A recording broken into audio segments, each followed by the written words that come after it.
Hello, we are Team 201 and we'll be presenting our article recommendation system that uses multiplex graphs and other data analysis methods with Neo4j.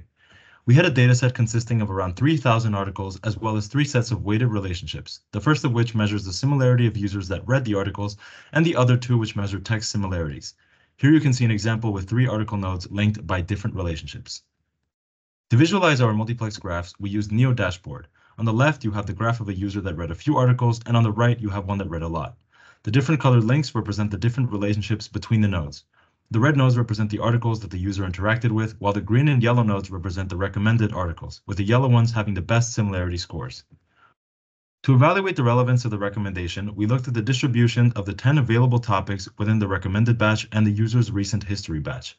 We used RMSE, which stands for root mean squared error. It calculates the average of the squared errors between respective topic distribution values between the 2 batches.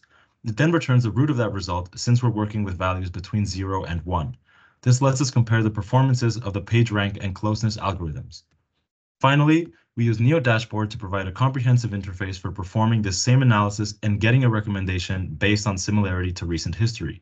We input the user's ID as well as the thresholds for both the date and the recommendation score.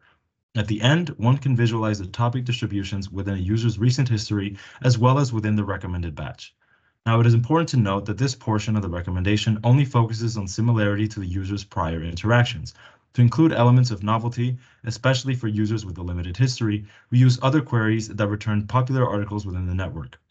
This way, the final recommendation includes all sorts of content that someone might be interested in, whether they are new or regular users. Thank you for listening.